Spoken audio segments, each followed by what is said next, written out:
By my count, this is 20 albums? It is 20 albums, yeah. From the start of Sentimental Journey. Right. Solo albums, that was the first one. And What's My Name is the 20th, and everything in between.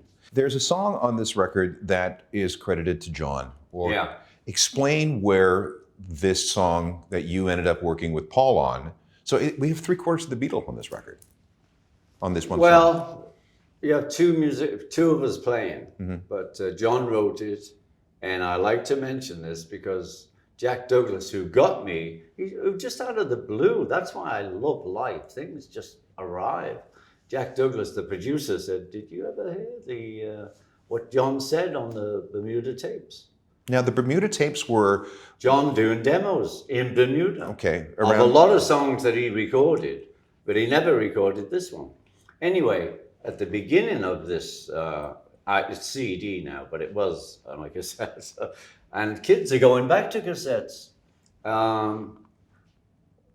He says at the beginning, I have to well up, I can't help it. I've 9 times today I've told people this story. John is on the front saying, "Oh, that would be good for Richard Starkey. That would be great for you, Ringo." Wait, he's saying this on the He tape? said it, yeah, he actually said it. That's why Jack got me this tape. And I thought, oh my God. I mean, it makes me feel really cool. Anyway, all the other songs I couldn't do, but we got to this one, and I thought, well, it's so beautiful. And, I have no idea, and we'll never know why he didn't finish it, but he didn't. And I thought, well, I'm going to do it. I'm going to do it. It's a John song, but that's okay. And he's recommending that you do it. And I put my, I did the vocals. We did the loose piano thing. Okay, that's good. I can sing it. So we did a lot of the track. And Paul was coming into town. And I said, I'd love you to play on this track. And, he's on the last CD, he's on several of the CDs, but he was coming in, and I thought he'd be just perfect because he's so melodic. Mm. And he can only enhance the track. That's all he does when he plays every time. And Joe Walsh did the solo. And so that's how it became part of it. But Jack, who did the strings, we're at the string session, and he does a George line.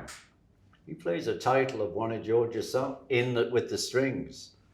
And if you listen to it carefully, you'll hear it. And I'm not going to tell you or anyone else. I want all the people who buy the records to listen to it. And they'll hear it. So it's like George is on it too. So it's really cool. There is another cover on there. It's you going back to the beginning. Well, I was going to do Money before I heard about this, because it's like John's track, but it wasn't John's track. John did it, we did it, was the Beatles, and, it was done way before him. And I thought, I want to do Money, that track Money, and I want to do it in like the now way. If you hear the vocoder on, and it's like, it's a bit as close as I get to rap attitude, so we have a lot of fun. I like to have fun when I'm working, I keep telling the band that, look, I don't do this to be miserable, let's have some fun. And that's how it worked, yeah. Tell me about the book. Well, the book is, as you can see, Another Day in the Life, where the first one was called A Day in the Life. And I've got lots of photos. Your cell phones must be just jammed. No, that's this book. The last book had no cell phones. So this is all on your cell phone? No, not all of it, but let's say 90%. Okay. Because I take a camera with me, but I'm just like everybody else. I got my phone. Hello, just a minute. And it's interesting for me to see my move from, I was really a camera buff. I love cameras and the lenses. And there's actually 2 titles for the album. What's My Name? The other one was Red Moon, because was it March, the Red Moon? I took a great picture of it, and I wanted that to be the album. But anyway, I gave it to Universal, and they thought, What's My Name is a better title. So I just, when you're doing it, you're just doing it. Now when you're putting it in a book, shit, 90% cell phone pictures. But the cell phone is so great now and so easy, and you have it with you all of the time. I have one drumming question. I play drums, got into drums because of you. I had the Ludwig Oyster Pearl. I had everything that you had. Black Pearl? The Black Pearl. Okay, good. Everything.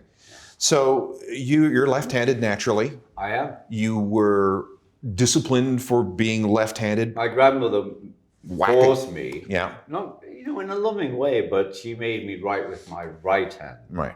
That would be better for me, she thought. But my brain is twisted. Okay, so you're left-handed naturally, forced to write right-handed, playing a right-handed kit. Yeah. A lot of people, including my friend from the Happy Mondays, couldn't figure out exactly what you were doing from time to time. Yeah. And then he figured out, and it says, because you do something that nobody else does, and that's playing right-handed, you lead with your left. I do. And if you listen to any fills, there's like, you're the drummer, so you know. Right. There's a nanosecond, a second break before you get the first hit. I don't ever go like. No, you're never coming across your body to do the fill, because it's always led with this. Yeah, this is the lead hand. I do everything, golf, darts, everything else with this hand. But I write with this hand, and I can eat soup with either hand. Great, that solves a lifelong problem I've had with your stuff. Hold your hand out. Yeah. There. All right.